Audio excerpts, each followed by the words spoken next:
welcome to 3 Count, the YouTube exclusive show brought to you by Squared Circle Radio, the show that is for the fans, by the fans. I'm your phenomenal host, Mr. Podcasting Chris Belcher, and what a show we have for you today, recapping everything we missed on our regular podcast, looking back, wrapping up this week in WWE ahead of Friday Night SmackDown tonight. If you're new to the channel, make sure you subscribe. We would appreciate that so very much. It doesn't cost you a thing, but it helps us a ton. Hit that thumbs up button, like the video. It helps the algorithm. Drop a comment if you feel so inclined.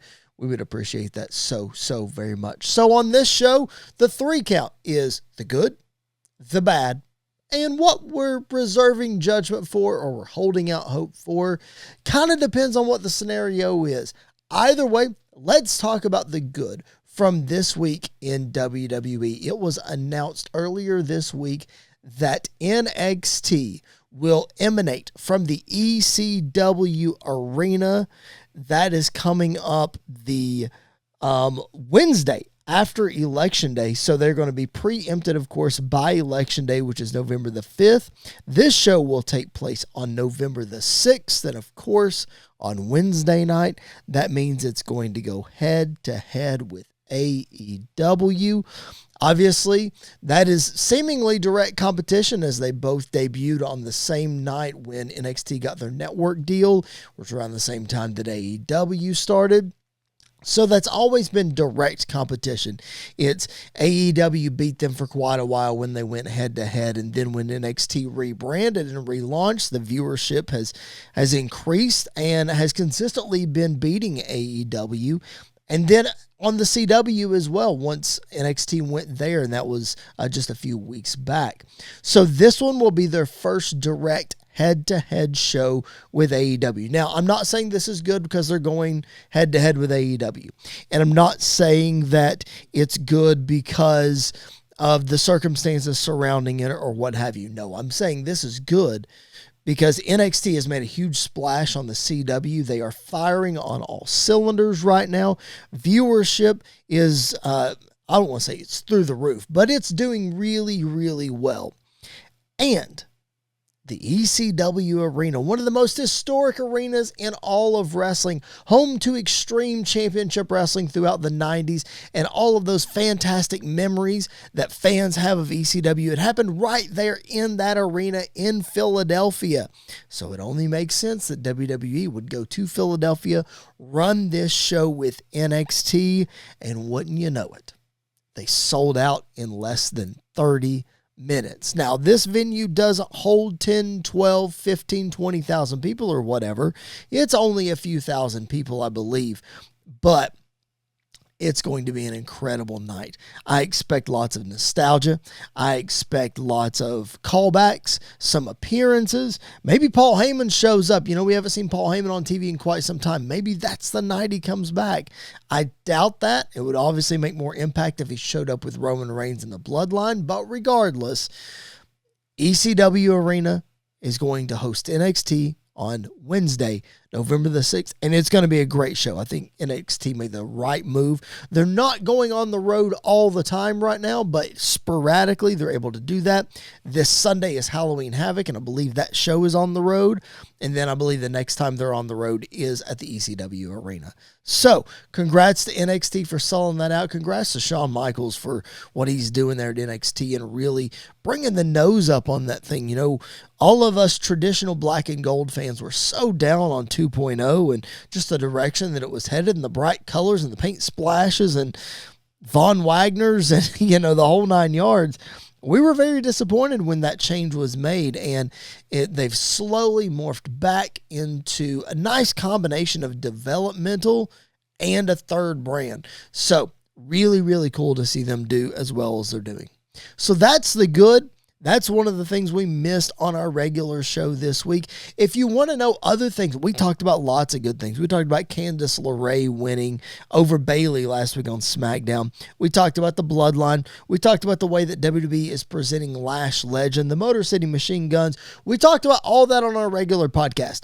It's available in our archives in the live section, because Monday nights we are live on YouTube, taking your comments, taking your questions, reviewing Raw and all of the other big things in WWE, as well as some AEW things. So make sure that you're tuned in to the Monday night show. Make sure you're subscribed to the channel if you haven't already. We would appreciate that so very much. Again, if you're looking for that content, go back and check out that show. But we're going to keep moving forward here as we recap the rest of the week in WWE. I talked about the good. Let's talk about the bad. And it's been a bad for a couple of weeks now. And it's the thumbnail of the show, as you can see behind me. I'm going to throw it on the screen as well. What is wrong with the Judgment Day? Why are we not more interested in the Judgment Day? Of course, the two main players, Damian Priest and Rhea Ripley, not in the group since SummerSlam. This was the hottest story going into SummerSlam. You see Dom Mysterio there with Liv Morgan and their potential courtship, shall we say, of Liv wanting to take everything from Rhea and Dom having to make a choice and always seeming like he was in the wrong place at the wrong time. Well, SummerSlam, he made his allegiance known. He went with Liv Morgan, turned his back on Rhea Ripley. Later that night, Finn Balor turned his back on Damian Priest, and the new Judgment Day was formed. And ever since then, there have been some feuds with Finn Balor. There have been some feuds with Damian Priest, and it's been good, but not as captivating as it was when Liv Morgan just was in the wrong place at the wrong time, and Dom just found himself in a bad way, and it was so entertaining. And the way they were cutting promos back and forth, situations they would find themselves in. And even after SummerSlam, we didn't really get an explanation from Dom as to what happened and how long he and Liv had been planning this. Of course, in a couple of interviews, I think Liv said she was surprised by the whole thing. So maybe it wasn't meant to give us an explanation. But here, they've added Raquel Rodriguez since Bad Blood.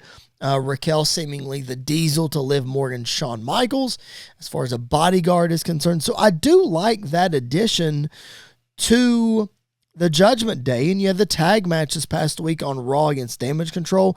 Wasn't great. It was a little clunky. I'm not sure who to attribute that to. I'm not an expert. But I think we all feel it, that the Judgment Day is just not what it was prior to SummerSlam. And I don't want to say that's all Rhea Ripley and Damian Priest, because you could feel the split. You could feel the tension growing. And you could feel that those two individuals needed to be out on their own. And that's great. That's what they needed to do. And we criticized Judgment Day for a long time with the Edge situation and what are they doing? And there was rumors they were going to break up. And then it seemed like they rose to prominence. And Damian Priest, really did his thing. Rhea Ripley became a superstar. And since they split, it's just, I'm not saying the group has to have them, because I think the group can be disruptors and they can still be a focal point on Monday Night Raw without those two. It just doesn't feel like they're as important without those two. It just feels like outside of Liv Morgan, who is still the women's champion, everybody else seems like an afterthought. And now Finn Balor and JD McDonough are the tag team champions, and they're going to defend those titles in 2 weeks. But there's drama with Carlito and all this other stuff.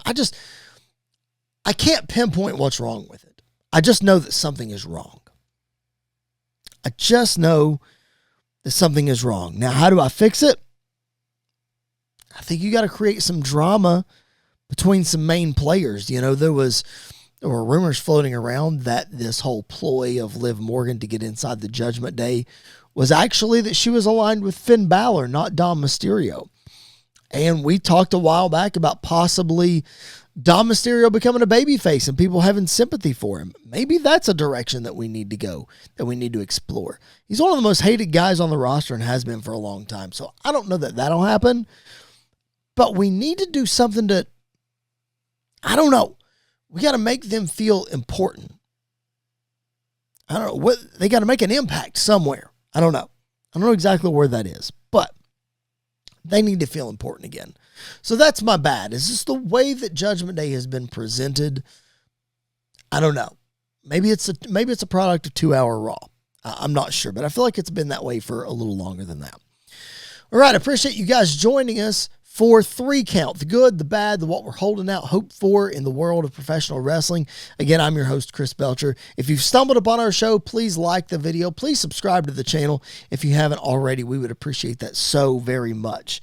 All right, last point. Here's what we're holding out hope for in the world of WWE. I've got 2 here that I want to talk about. And the first is this Kevin Owens, Randy Orton thing. Now, last week I was on this show and I said this was the good. The way they handled this Kevin Owens stuff was really, really good. Well, now I'm sort of backtracking a little bit. And the reason is because you see on your screen the screenshot of Kevin Owens' video. It was a little weird. You know, he set this up on social media by saying, look, WWE will not hear me out. I tried to explain why I turned on, or why Cody turned on me, or what's going on, and they cut my mic. They told me I couldn't come to SmackDown, and I tried to submit this video, and they won't play it. But if they won't, then I will. I've got a tell-all video, and supposedly what we saw on SmackDown was the tell-all video that he was talking about with everything that happened with Cody and with Randy. And I didn't get anything from it. It just seemed like he was back and forth and not really landing on something. And maybe there's more to it. But he did say, like, he doesn't feel wanted. And if he doesn't feel wanted, he doesn't know when he's going to come back around. So maybe he takes a break for a bit. We saw on that screenshot there that Randy Orton talked to Nick Aldis and he wants a match with Kevin Owens at Crown Jewel, which, okay, that's good. And Aldis told him he can't because the direction that he is getting is coming from above. So I would like to see a Randy Orton Triple H on-camera interaction about this whole thing. That would be really interesting.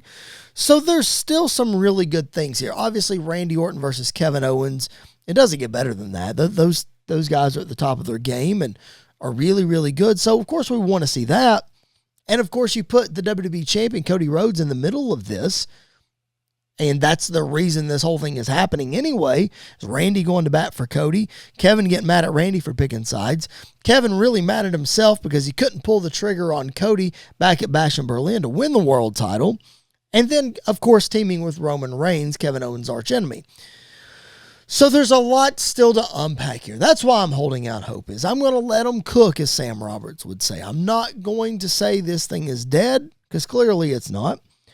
I'm not going to say that it's over the moon because I still have some things that I'm worried about.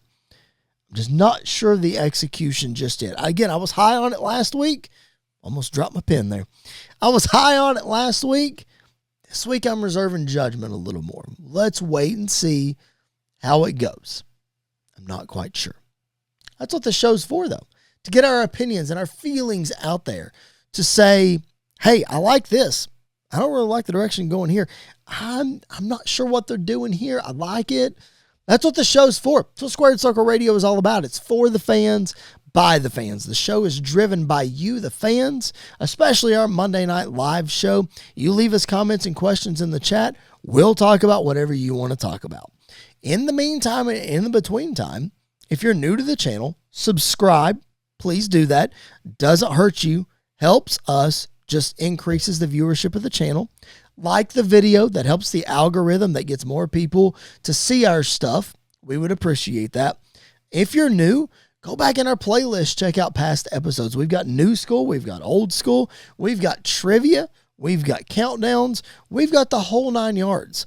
There is something for every wrestling fan here on Squared Circle Radio. And if you can't find what you're looking for, just hit us up on social media at SQCircle_radio. Hit me up. I'm at Chris Belcher 24. Let me know what you want to hear about. And we'll discuss it. Whether on the Friday show or on the Monday show, we'll talk about it. We love fan interaction. We love your input. Again, it drives the show. So, that's going to do it for this Friday edition of Squared Circle Radio's 3 Count, our exclusive YouTube show. We'll be back on Monday night for a very special live edition of the show where we will preview WWE Crown Jewel. It's coming up a week from tomorrow. Again, I'm your host, Chris Belcher. Thanks for being with us. We'll catch you down the road.